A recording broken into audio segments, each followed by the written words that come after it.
যেদিন আপনি প্রশ্ন করতে পারবেন ওই দিন আপনি প্রশ্নের সমাধান খুঁজে বের করার পন্থা ব্যবহার করতে পারবেন। সরকারের পাশাপাশি একজন জনসাধারণের এই যে সমস্যা থেকে মুক্তি পাওয়ার জন্য কি কি কর্মসূচি হাতে নেওয়া উচিত? জনসাধারণের প্রথমত হচ্ছে সরকারকে জবাবদিহিতা আনা।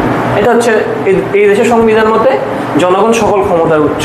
এলা আমার এলাকায় যখন ক্ষতি হবে অবশ্যই আমি সরকারকে জবাবদিহিতা আনার জন্য অবশ্যই প্রশাসনের সাথে যোগাযোগ করতে হবে, প্রথম কথা এটা। দ্বিতীয় কথা হচ্ছে আমাদের করতে হবে যে ময়লা আবর্জনা আমরা যেটা করি যত্রতত্র ফেলে রাখি, এটা করা যাবে না। আমরা নির্দিষ্ট জায়গায় আমরা ময়লা আবর্জনা ফেলতে হবে।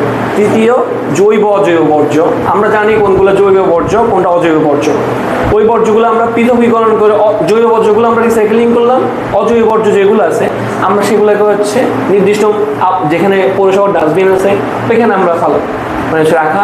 আর আমাদের যে বাড়ি ধাতু আছে বিশেষ করে রিক্সার এবং হাসপাতালের ওয়েস্ট প্রোডাক্ট, এই দুটো জিনিস হচ্ছে হাসপাতালের ওয়েস্ট প্রোডাক্ট থেকে আমি একটা কথা অ্যাড করি তখন বলতে মনে নেই। দেখেন আপনার হাসপাতালের ওয়েস্ট প্রোডাক্টগুলো কি?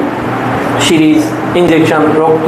এখন দেখা যাচ্ছে একটা সিরিজ যার হচ্ছে সেক্সুয়াল ট্রান্সমিটেড ডিজিজ আছে, ওইখানে যদি ফালানো হয়, ফালানোর পরে এখন যদি ওই সিরিজটা কারো পায়ে ঢুকে তাহলে ওই মানুষটা 5 ওয়াক্ত নামাজ পড়ে, কিন্তু ওনার যখন সেক্সুয়ালি ট্রান্সমিটেড ডিজিজ হয়ে যাবে ওনার সমাজের কাছে কী মুখ দেখাবে?